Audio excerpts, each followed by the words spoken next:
Hi, welcome to my YouTube channel टेकजीन। पिछली video में हम लोगों ने यूएल टैग के बारे में देखा था, ओएल टैग के बारे में देखा था और एलआई टैग के बारे में देखा था। यूएल टैग क्या होते हैं? अनऑर्डर्ड लिस्ट के लिए हम यूज़ करते हैं। एलआई टैग क्या होते हैं? लिस्ट आइटम होते हैं। और ओएल टैग क्या होते हैं?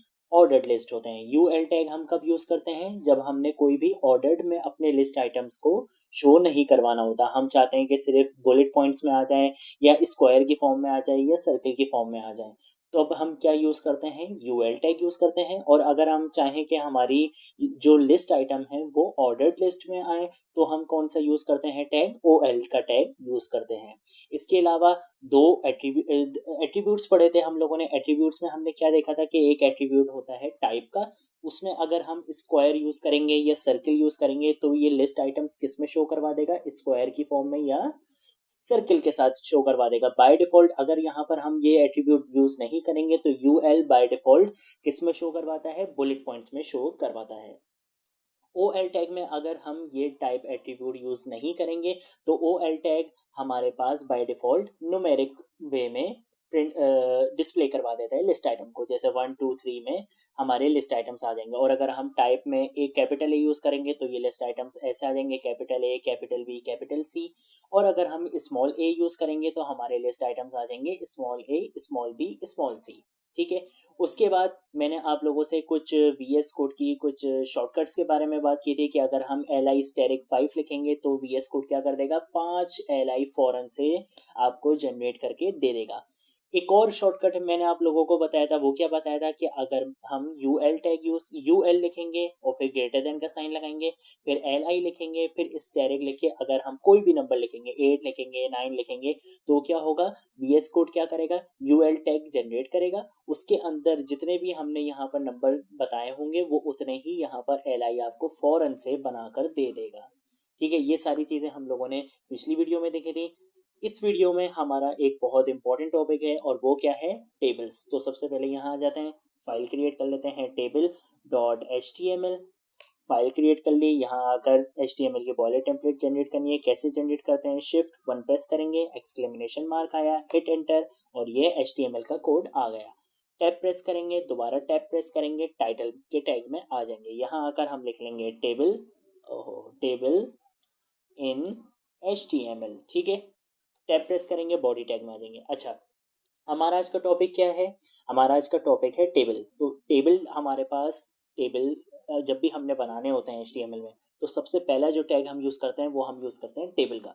तो टेबल हम लिखेंगे, हिट एंटर करेंगे, ये यहाँ। अब इस चीज़ के अंदर, इस टेबल टैग के अंदर, ये रहा ओपनिंग टैग, ये रहा क्लोजिंग टैग, इस टैग के अंदर हम जितनी भी चीज़ें लिखेंगे वो सारी चीज़ें हमारे टेबल का पार्ट होंगी। ठीक है। अब टेबल के अंदर आकर सबसे पहले हमें एक चीज़ चाहिए, वो क्या चाहिए? टेबल की रॉ। टेबल की रॉ चाहिए तो हम क्या यूज़ करेंगे? टेबल की रॉ के लिए हम कौन सा टैग यूज़ करते हैं? TR टैग यूज़ करते हैं। TR tag stands for table raw. ठीक है। हेड एंटर करेंगे, यहाँ आएंगे, टेबल रॉ आ गई। अब सबसे पहले कोई भी टेबल होता है ना, तो उसके ऊपर ना पहली वाली जो रॉ होती है उसमें हमारे पास टेबल की हेडिंग्स होती हैं। ऐसा ही है, सबसे पहले हेडिंग्स होती हैं। तो हम टेबल की हेडिंग्स कैसे बनाएंगे? इसमें हम लिखेंगे TH, मतलब टेबल की हेडिंग। एंटर करेंगे तो ये हमारे पास एक ओपनिंग टैग और क्लोजिंग टैग आ गया। इसके अंदर हम लिख लेते हैं फॉर एग्जांपल नेम। ठीक है। एक और टेबल हेड बना लेते हैं, यहाँ हम लिख लेते हैं क्लास, और एक और बना लेते हैं और यहाँ हम क्या लिख लेते हैं? कॉन्टैक्ट लिख लेते हैं। चलो भाई, कंट्रोल S से सेव करते हैं। ज़रा लाइव सर्वर में इसको चला कर देखते हैं कि ये कैसा आउटपुट दे रहा है। देखो भाई, इसने क्या कर दिया? हमें 3 हेडिंग्स, 3 टेबल के हेड्स बना के दे दिए, नेम, क्लास और कॉन्टैक्ट। अब मैं चाहता हूँ कि मैं इन हेडिंग्स के अंदर अपना डेटा पुट करने लगूँ। कैसे करूँगा? मैं आऊँगा, सबसे पहले यहाँ लिखूँगा कि भाई टेबल की रॉ में, ठीक है, टेबल की रॉ में टेबल का जो डेटा है वो पुट कर दो। कितने कॉलम्स हैं यहाँ पर? 3 है। तो मैं यहाँ पर कितने टेबल डेटा बनाऊँगा? 3 डेटा बनाऊँगा। तो कैसे बनाऊँगा? टेबल डेटा के लिए हमारे पास कौन सा टैग होता है? हमारे पास टैग होता है TD का टैग। TD का टैग किस लिए होता है? टेबल डेटा के लिए। यहाँ मैं एंटर करूँगा। पहला कॉलम क्या था? नेम का। तो मैं यहाँ क्या लिखूँगा? नेम लिख लूँगा। यहाँ मैंने लिखा फरजीन, कंट्रोल D। दूसरा कॉलम मेरा क्या था? क्लास का।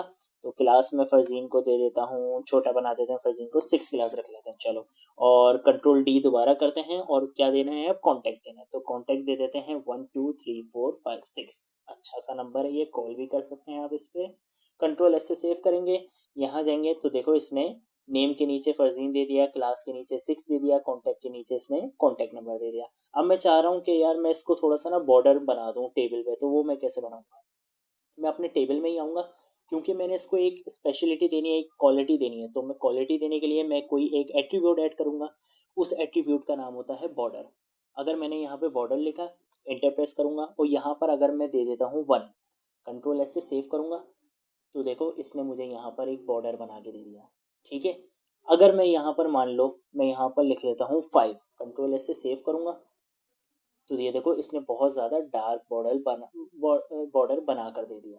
देख रहे हो, जितना ज़्यादा मैं नंबर बढ़ाऊंगा ये उतना डार्क बॉर्डर मुझे बना कर दे देगा। इतना डार्क मुझे अच्छा नहीं लग रहा, मैं एक काम करता हूँ, इसको वापस क्या कर लेता हूँ, 1 कर लेता हूँ, कंट्रोल एस से सेव करूँगा और यहाँ जाकर देखता हूँ, तो देखो इतना मुझे जो है वो सही लग रहा है। अब मैं चाह रहा हूँ मैं यार थोड़ा सा डेटा और एंटर कर लेता हूँ, तो मैं इसको सिलेक्ट करूँगा, कंट्रोल डी करूँगा, तो देखो इसने मुझे डुप्लीकेट लाइन दोबारा बना के दे दी। दोबारा कंट्रोल डी कर लूँगा तो इसने मुझे एक और 3 रिकॉर्ड्स हो गए हैं मेरे पास। ठीक है, कंट्रोल कंट्रोल ऐसे सेव करूँगा, वापस आएंगे और देखो इसने मुझे 3 क्या कर दिए, डेटा हमारे दे दिए। ठीक है, अब क्या सिर्फ इतने ही एट्रीब्यूट्स होते हैं? नहीं, और भी एट्रीब्यूट्स होते हैं। हम इसमें बैकग्राउंड कलर का भी यूज़ कर सकते हैं, हम इसमें बॉर्डर कलर के लिए भी यूज़ कर सकते हैं। इसके अलावा एक एट्रीब्यूट होता है कॉल स्पैन का, वो मैं आप लोगों को बता देता हूँ। जैसे यहाँ आए हम और मैंने यहाँ आकर लिखा कॉल स्पैन 2 लिख लिया। ये क्या करता है, ये एट्रीब्यूट ये करता है कॉल स्पैन, अगर मैंने यहाँ पे लिखा है 2, तो ये जो मेरे कॉलम है ना, ये कितने कॉलम की जगह ले लेगा, 2 कॉलम की जगह ले लेगा। कंट्रोल एस से सेव करते हैं, मैं आपको दिखा देता हूँ। तो ये देख रहे हो, इसने फरजीन ने देखो नेम वाले कॉलम की भी जगह ले ली और ये क्लास वाले कॉलम की भी इसने जगह ले ली है। ठीक है, अगर ऐसे ही मैं यहाँ पर क्या लिख लूँ, रॉ स्पेन लिख लूँ, क्या लिख लूँ, रॉ स्पेन लिख लूँ, तब ये क्या करेगा, 2 रॉस की जगह ले लेगा फरजीन नाम। ये देखो इसने क्या करा, एक ये वाले रो की जगह ले ली और एक ये वाली रो की जगह ले ली, 2 रॉस की इसने जगह ले लिया। इस तरीके के और भी एट्रीब्यूट्स होते हैं, और भी टैग्स होते हैं जो हम टेबल में यूज़ करते हैं, लेकिन वो हम वक्त के साथ साथ आगे जब हम CSS का ट्यूटोरियल पढ़ेंगे या जावास्क्रिप्ट का पढ़ेंगे, तब हम वक्त के साथ साथ एक्सप्लोर करते रहेंगे। ज़रूरी नहीं है कि जितने टैग्स मैंने आप लोगों को अभी पढ़ाए हैं किसी भी टॉपिक में, चाहे वो कोई भी टॉपिक हो, तो उतने ही टैग्स हों, और भी टैग्स होते हैं। अभी हम सिर्फ बिगनर लेवल पर हैं, अभी हम सिर्फ यूज़ करना सीख रहे हैं। जब हमें ये सारी चीज़ें यूज़ करना आ जाएंगी तो उसके अलावा फिर कोई चीज़ मुश्किल नहीं रहेगी, हम फिर कोई भी टैग आसानी से यूज़ कर सकते हैं। तो आज की वीडियो के लिए इतना ही। अगर आप लोगों ने मेरा अभी तक यूट्यूब चैनल सब्सक्राइब नहीं किया है तो काइंडली इसको सब्सक्राइब कर दें, वीडियो को लाइक कर दें, ज़्यादा से ज़्यादा शेयर कर दें, कमेंट कर दें, और अब हम मिलेंगे